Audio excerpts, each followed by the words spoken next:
I think it's the best feature for business that you can possibly do on Instagram.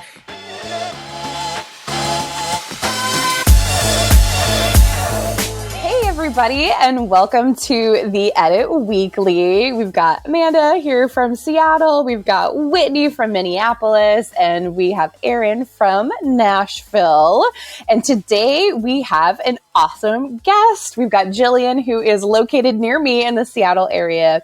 She is like such a fabulous marketing guru. I love getting information from her, and I am so excited for her to share some knowledge today with everybody. So Gillian, tell everybody a little bit about yourself. Well, I started my business in 2022, and I have been working with all different types of businesses and kind of doing grassroots paired with social media marketing and helping small businesses just kind of grow their network and following, but also in a way that it can be monetized and create real clients, not just followers to have followers.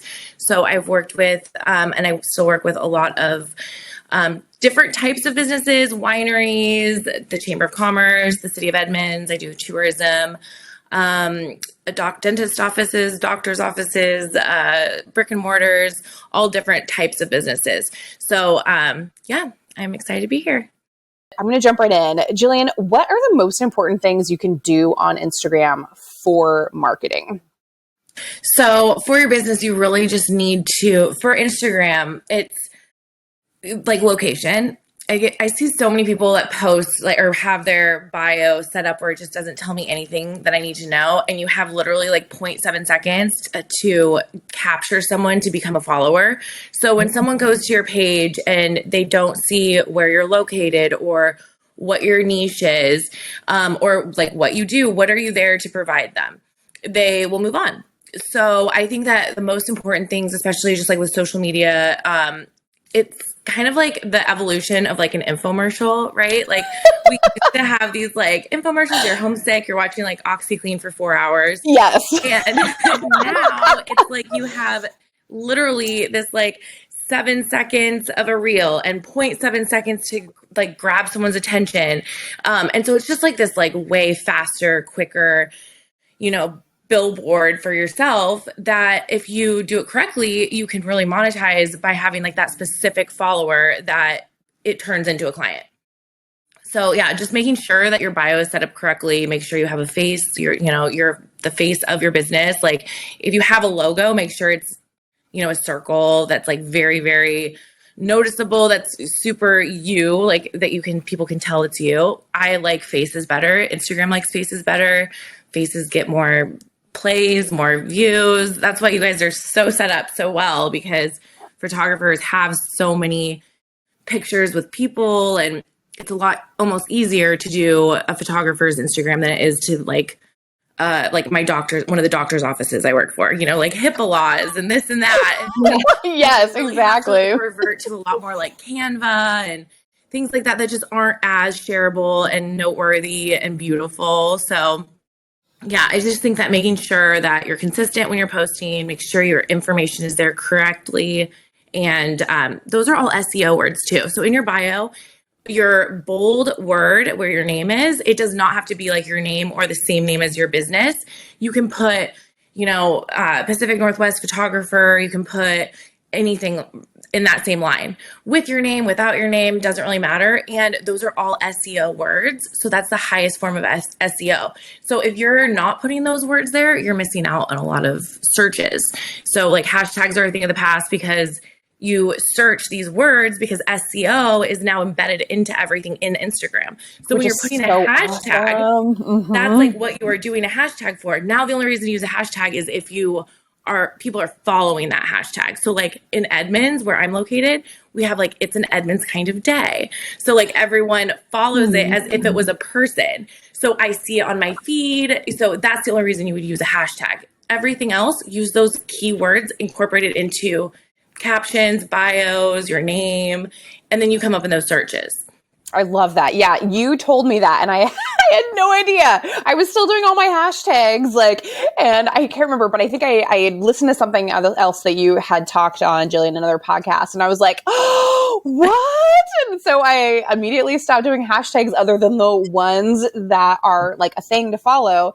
And I changed my name at the top. So all the bold is right there. It's Seattle, it's photographer, like all of my keywords. I immediately changed that because I was like, wow, this is so awesome. I don't have to now try to like find 30 different hashtags to include in every single post to try to make it there. So I love that Instagram has made it so that everything is searchable. I feel like that makes it it's like a lot smoother flow for looking through things. And we talk a lot about using Chat GPT, and I feel like that's another great use for Chat GPT. Now that you don't have to do the hashtags, is you can basically say, hey, I have these keywords I want to incorporate. Chat GPT, throw me, some options for some captions using these SEO keywords. So love that.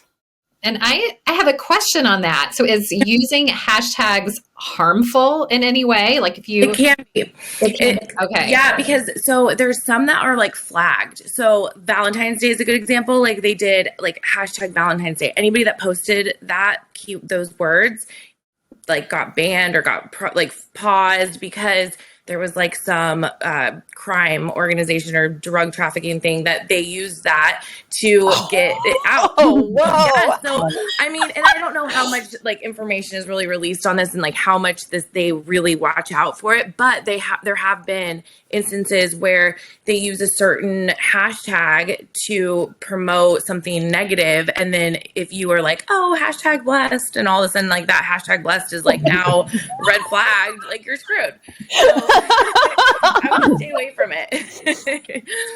I love like that. Cities. A lot of people will do like they'll follow like Woodinville is where we grew up, and like Woodinville WA, like hashtag Woodinville. So it says too, when you start typing it, it'll say followed by, and it will have a number of people, or if any of your followers follow that hashtag. So that's what you're looking for, is people that follow it, not a hashtag just for hashtag for like search reasons. Yeah. And I feel like so much of I feel like the kind of misconception about a lot of Instagram marketing is like, you're trying to reach all these people. You're trying to, like get everybody everywhere liking your stuff. But really, I know, Gillian, you've talked about this too. So much of it is that you want to hit your key audience. You want to get the people that are in your area that are actually going to convert to clients, not just like, hey, this, I've got a huge following in a state that's completely on the other side of the country. Like that's not necessarily going to help you as a business to grow. Like you really want to target the people in your area that are actually potential clients for yours. Yeah. So, the point is to monetize. And so if you're like, I had an example on a different podcast I was on, and it was like, if you start following, your uncle George in Kentucky, and he's a plumber, and now all of a sudden the algorithms made it where you're being shown all these plumbers or all these people in Kentucky. It's like now you're just like, making the engagement so much lower because those people are muting you, or, and so now you're getting a lot less likes for a lot more followers, which makes the whole equation go wrong. So much to it, right? Like, so what do you think, like, given all this, what is the most common mistake that you find people make, Gillian, when they're on Instagram?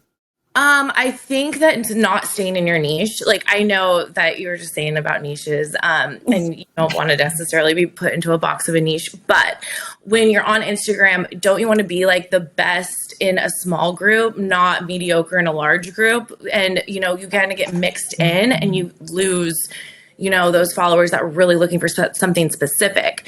So if you can try and stay like branding, or like, the more niche you can go down, the better, right? So like, even if you have 500 followers, but 450 of them have paid you and their clients, like, like, okay, like that's fine. Yeah.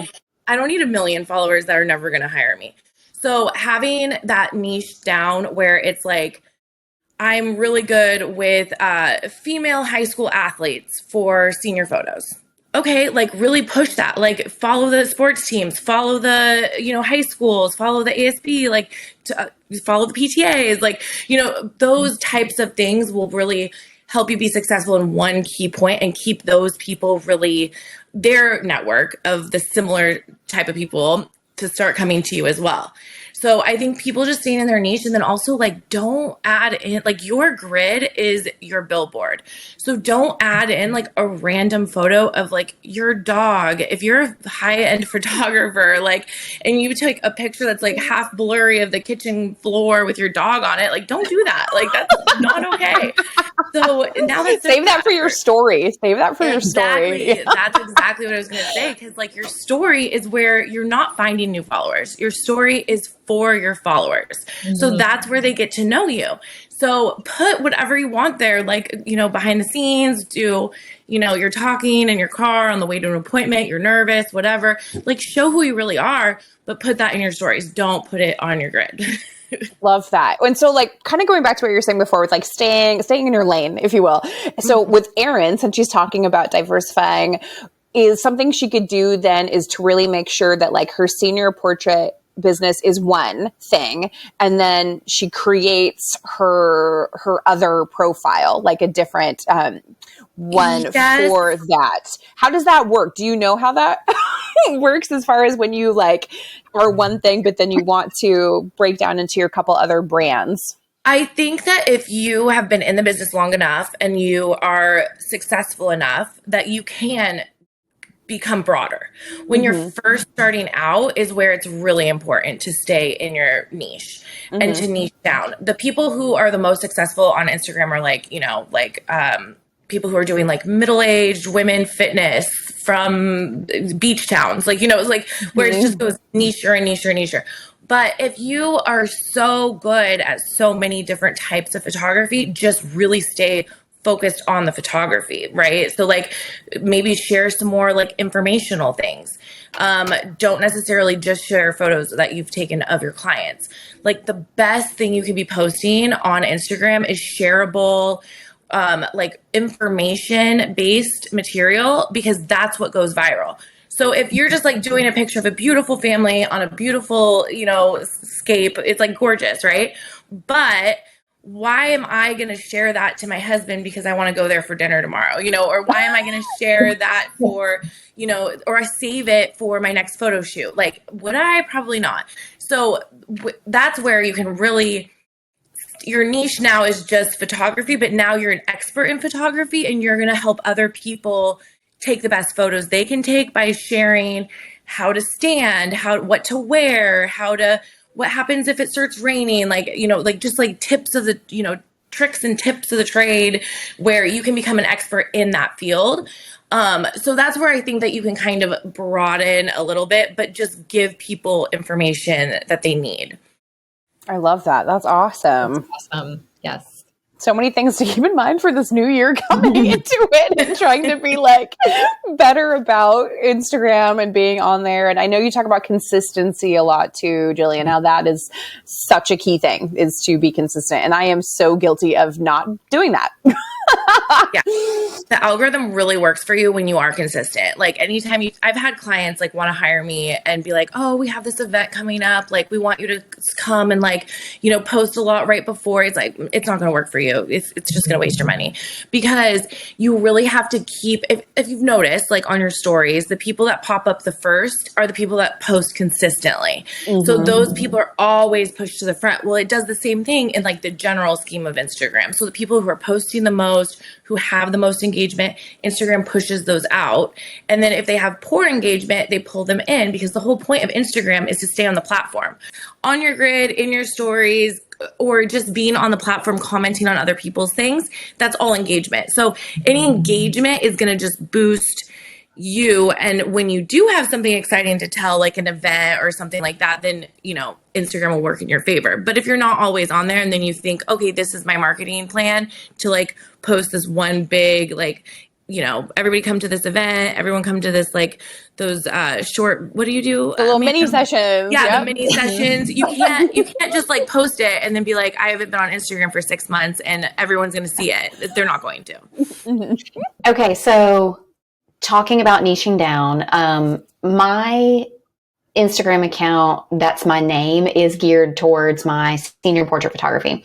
So that's the one that I've been building for the longest. And the reason that I separated it from everything else at first, even whenever I was still dabbling a little bit in everything else, was because I was picturing a high school senior in class trying to hide her phone, scrolling.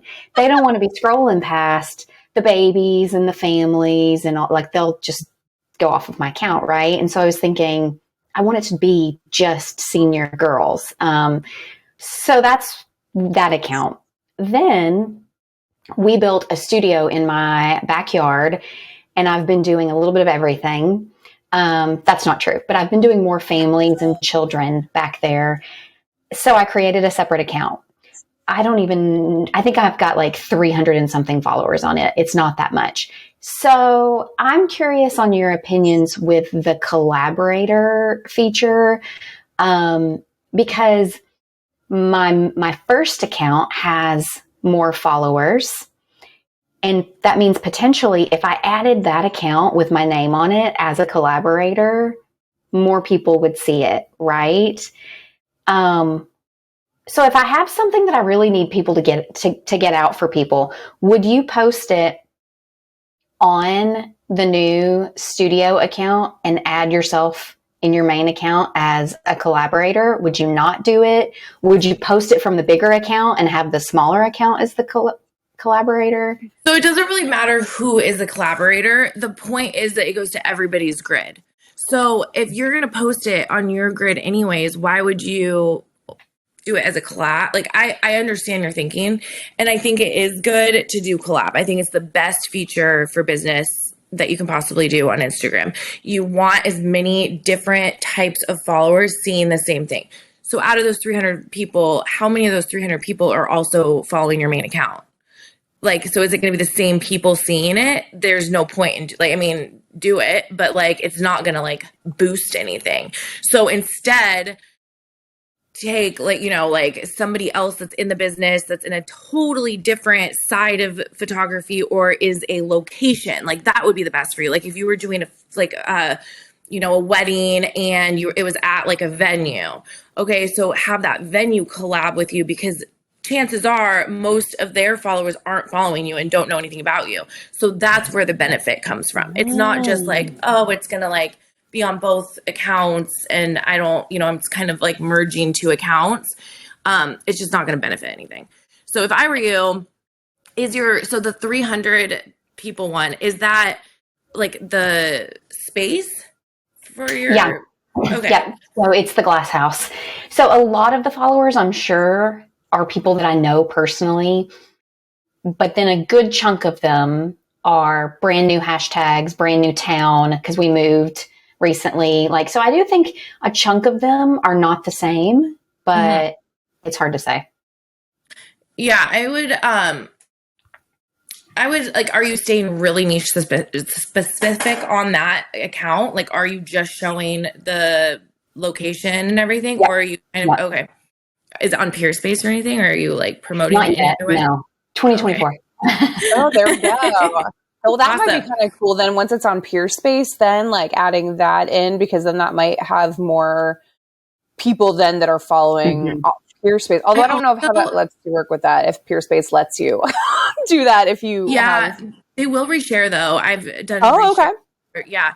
So the one thing though that you should be doing is follow your local chamber of commerce and then become a member. Like I run a chamber of commerce page and I also run a city tourism page. And those, if people ask me for collabs and they're promoting a business in my town that I like, think that is great. It's not religious. It's not political. It's, like it would fit on my page. I accept the collabs. So that's where you're really going to boost that is, do a collab, and you don't even have to like ask them. Like you don't have to like ask for permission to do a collab. Like Amanda, you just like sent me the collab. Like, I did. I was like, and Gillian. A lot of the time I will accept it on all of the accounts because I get paid for a certain number of posts per week too, right? So like that just saved me a whole post. So like I like seriously. And so I'm like, you know what? It's great filming. I would have posted it myself. You just saved me a half a day's worth of work. Of course I'm going to accept this. And now that person that did that collab with me, they just got opened up to, 5,000 new followers that are like, oh, and they are like on good with the city or the chamber, like, awesome, let's follow them too. So that's where you really want to do collabs. It's like a totally different following, but people that are still in your alley, in your group, in your network, or in your area.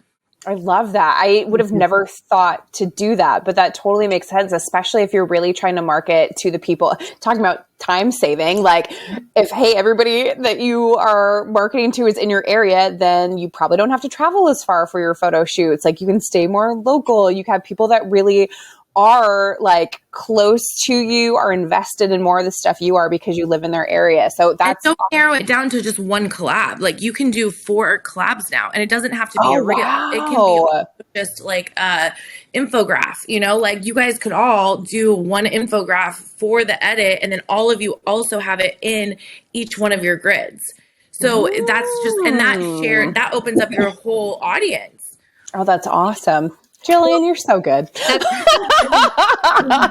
You know what I love too, because you touched on, we're talking about Instagram marketing, but like, I think it can be very easy to get so stuck at online marketing that we forget that just like relationships, which Instagram is, it's about building relationships. But when you mentioned the Chamber of Commerce, like joining, like that's such a great idea, because when I, was first starting my business, there wasn't social media. And so I built all of my business on building relationships with other planners, other photographers. And I find that now it's easy to get away from that. And so I think just joining your Chamber of Commerce could be an amazing thing, not just for Instagram, but also off, and then you can then use it for Instagram as well. So I love that. Thank you. Yeah, no, I pair a lot of my business with grassroots marketing, like localized marketing with Instagram and social media marketing,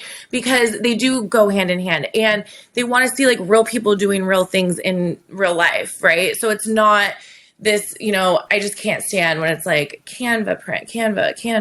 It's like, I'm not going to follow that. Like, that's so dumb. Like, but if you see me and my husband, like at this new restaurant, at this party, at this chamber event, like, taking photos of my friends, or having a business networking lunch that you're doing headshots at for your local community, like, doing those things that you can advertise. But then also it's just like easy content. Like it shouldn't be difficult. Like just post and pray. Like I always say, like just like it just like if you overthink it, like let's say it totally like sucks, like the post that you do, and 10 people see it and not 1,000 or 1,000. Okay, who cares? It's 10 more people than if you hadn't posted anything at all. So just post, Yeah, I know. And like, and what I think I heard you talk about this in another podcast, Gillian, too, but how you were like, hey, just work smarter and not harder. Like while you're editing a photo, set up your phone to like record you doing it. And then you're not wasting any time other than like the, maybe 30 seconds it took you to set your phone up. And then cool, now you have some footage you can make in a story. And then you've got that, and all you were doing was the work you were doing anyway. Like, hey, take a picture. Every time you're editing, like every time you're at a shoot, just set up a tripod with another phone or like, a camera, and just do like time lapse, just record it. And then you can like slice that up, like one video like that, you could make 10 posts, just like have it playing in the background, do 5 tips, and text over it saying, like what to wear or don't do these things. And negative always is more of a push in Instagram than is positive. it? Oh, I didn't know that. And that's like why news, like all news, they don't say like, oh, look at this great person. It's like this person's dying. So it's like you really have to be like, okay, well, instead of saying 5 fun, like helpful tips, it's like, don't do these 5 things. And that's going to be a bigger, audience. Oh, interesting. There we go. I tell you, like, Gillian, I'm so happy you're here. I'm going to be doing so much so much like just, I don't know, kind of revamping what I'm doing, because I feel like just what you're touching on, I'm like, this is stuff I definitely don't do right now. But you're right. Like I'm thinking about the last few accounts I've engaged with. It totally is. It's like, hey, 3 reasons why you shouldn't blah, blah, blah. Or like, hey, right now it's like 5 of the worst holiday decisions you could be making. Yeah. Or stop like, doing this right now. Or stop, exactly. And I'm like, oh my gosh, but I never thought to do that. And I think Erin, you had one of those Instagram posts that you did too, where it was like 3 reasons not to hire me, and then it was like, it just never said anything. Yeah. It never said anything, and I was like, oh my gosh, I love that. Like, how fun. So, oh my gosh, and anything controversial. Like I did a post that just went viral, and it was there's this area in Edmonds of this roundabout, but it's not a roundabout. It's a 4-way stop, but there's a fountain in the middle. So I had the police officer come, and they did a collab post with me. They accepted it, and the cop came, and I did it for the city, and I did it for the chamber and the police department. And he's like, you guys are doing it all wrong, basically. And then he's like, this is not a roundabout. Like, this is a 4-way stop, and while he's standing there, people are doing it wrong. Like, it's hilarious. And so it's like one part of like 3. Now we have a whole part, So that is another thing you can do where it's like, don't just do one if it's like going to go viral, like do 4 or 5 more. So now the next one is how to like walk in this roundabout cross 4-way stop, because people go all the way diagonal. It's like, you can't do that, So if you can do like, 5 tips for seniors, like don't do this, like don't color your hair the night before, don't wax your eyebrows the morning of, like don't, like those fun things that like you could just be like, don't do this. And part 1. So then they are like psychologically, they're like, oh, I got to stick around for part 2. So I'm going to follow them. It's not just like a one and done. Mm-hmm.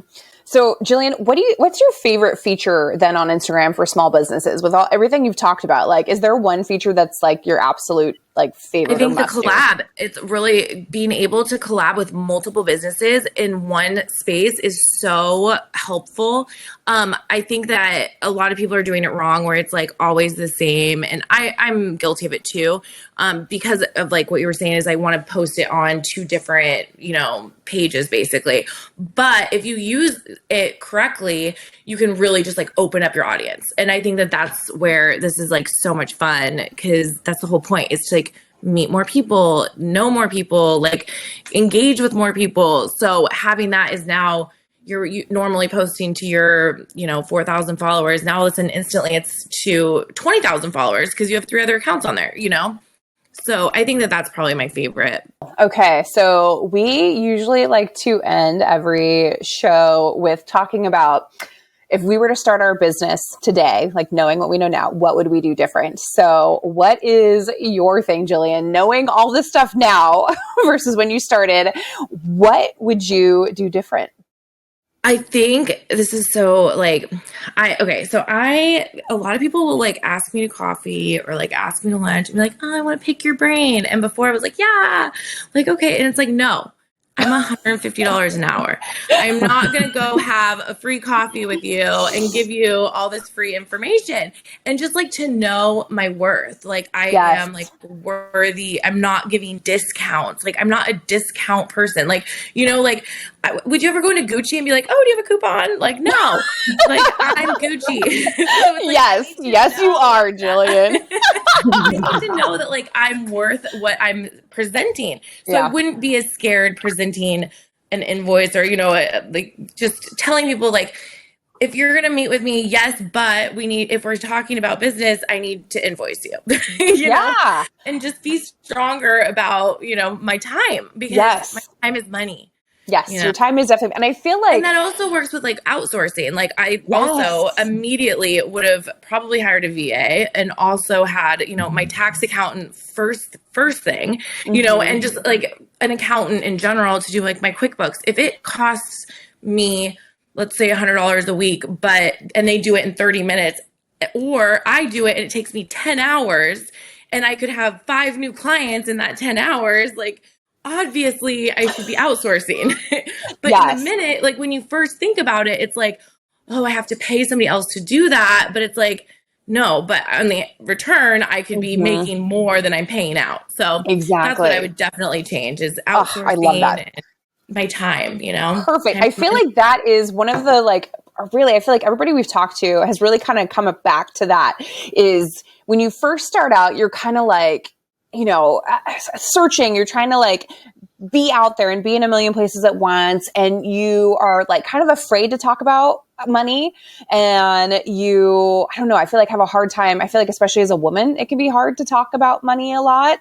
And then it just kind of starts to wear on you the more and more you do for free. And the more you're like, wow, this is time. And I wouldn't expect if I worked at a corporate office that I wouldn't get paid to go talk to somebody during my business hours. Like, this is, you know, it's different than like, hey, I'm meeting a friend and we're talking about this, but like, hey, you're a person that really is going to be using my information and my knowledge. Like, this takes up time and I don't just have endless hours I can use. So I love that you mentioned that. It really, I feel like is so important for you to know your worth and know that your time is worth money and to be charging for that. So Gillian, I love that you are like on board with that now and you are doing it now. And yes, so anybody out there that is listening, please do your homework, do your break down your cost of doing business and figure out how much you need to be charging for things appropriately so that you are not undervaluing your time and your efforts. Because and if anybody starts out with,